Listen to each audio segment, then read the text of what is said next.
Prazer, meu nome é Stephanie, sou graduanda do curso de Fisioterapia no Centro Universitário Maurício de Nassau. Estou cursando o oitavo período e o trabalho foi orientado pelo mestre Paiva Júnior. Teve como os coautores Lucas Gomes, Joyce Evelyn e Marcos Vinícius. O trabalho que foi desenvolvido e foi aprovado possui o seguinte título: investigando o efeito de intervenções realizadas no ambiente aquático na função motora grossa de crianças com paralisia cerebral, uma revisão sistemática da literatura. Então, o foco deste trabalho é voltado para a reabilitação neurofuncional e para a aprendizagem motora. De antemão, a paralisia cerebral ela é uma condição comum na infância.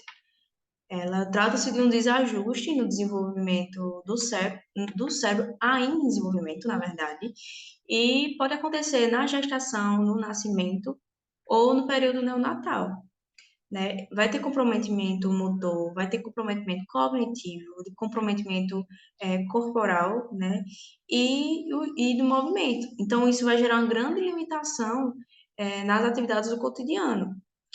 Por comprometer grandes músculos, então vai ter um grande comprometimento na coordenação motora grossa, que isso vai influenciar na função motora grossa, né? Então, os prejuízos vão ser frequentes na função motora grossa, e para isso, como trata-se de grandes músculos e vai afetar uma função, existe um sistema de classificação que é o GMFCS,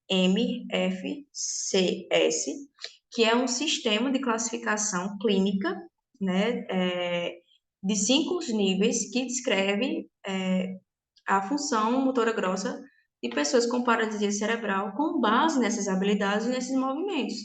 Então, utiliza-se esse instrumento para classificar as crianças e ele é considerado a, o padrão Gold, né, para esses indicadores da função motora grossa. A água, ela tem se mostrado colocada em uma conduta terapêutica um instrumento promissor nessa reabilitação neurofuncional, porque a água utiliza efeitos fisiológicos, físicos, cinesiológicos, advindos da imersão do corpo na água. Pode ser um recurso utilizado na reabilitação, na prevenção neurofuncional e utiliza-se também, a água oferta princípios como pressão hidrostática, flutuabilidade, até a temperatura pode influenciar na conduta terapêutica. Sem falar que até os níveis de profundidade, se for no ambiente aquático mais fundo ou mais raso, vai influenciar também. Porque na pressão hidrostática e na flutuabilidade, os princípios físicos, eles otimizam a modulação muscular. Então, se for uma temperatura mais quente, o tônus muscular vai ser diferente. Se for uma temperatura mais fria, vai ser diferente. E sem falar que pode coibir as atrofias, pode ter um desenvolvimento maior na resistência por conta da pressão hidrostática, sem falar no papel recreativo que a criança vai ter de um ambiente que vai dar total liberdade a ela, vai dar uma independência funcional, e sem falar da integração social. O objetivo desse estudo é conduzir uma revisão sistemática da literatura para investigar o efeito de intervenções aquáticas nos indicadores de função motora grossa de crianças com paralisia cerebral. Este trabalho foi usado as diretrizes do PRISMA, a estratégia de Bicote, e os seguintes palavras-chave escritas em inglês, como paralisia cerebral, terapia aquática, hidroterapia, natação, exercícios aquáticos. A base de dados que a gente encontrou utilizando essas palavras-chave foram o BIMED, o Web of Science, o Scopes e o Pedro, restringindo-se, claro, a publicações de última década. E foram considerados, para a construção desse trabalho, artigos delineados em estudo clínico e ou estudos controlados randomizados, tanto no idioma português como no inglês. Então, foram encontrados 43 artigos, sendo que 9 estavam duplicados, então restaram 34. Dos 34, 3 não estavam disponíveis na íntegra, a gente não teve acesso, e 24 excluídos por desajustes metodológicos. restando 7 incluídos já para essa revisão. A idade média que aconteceu, que recebeu essa intervenção, né, os pacientes que receberam essa intervenção estava de 8,59 anos, 61% da amostra era do sexo masculino, a duração média de cada sessão foi de 48,57 minutos e a duração média das intervenções era de 10,8 semanas.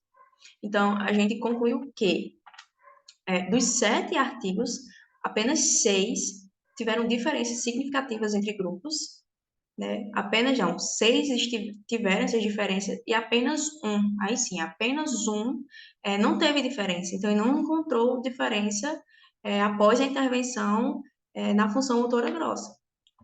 Aqui temos uma tabela mostrando as referências dos artigos, né, como a gente pode ver aqui, e as diferenças no sistema de classificação em relação.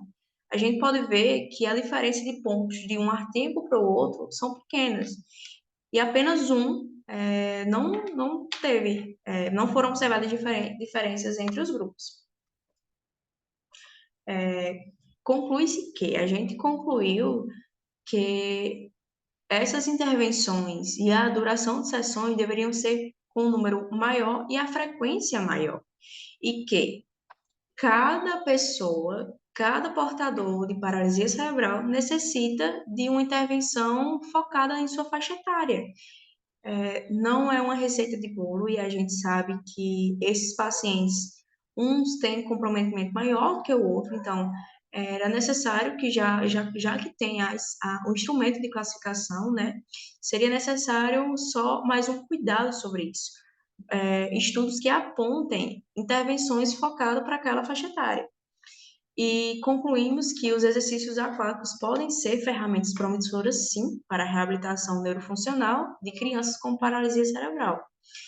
Esses estudos, teve uns estudos que foram até 2017, né? Então, por que que a gente resolveu fazer uma revisão sobre isso? Porque de 2017 para 2023 são o que, 6 anos? Então, já tem novos estudos, já tem novos casos utilizando essa intervenção. Então, por isso que o nosso foco foi esse, foi trazer uma revisão para que mostrasse que a intervenção aquática, ela é sim benéfica. Então, concluímos nosso trabalho. Obrigada.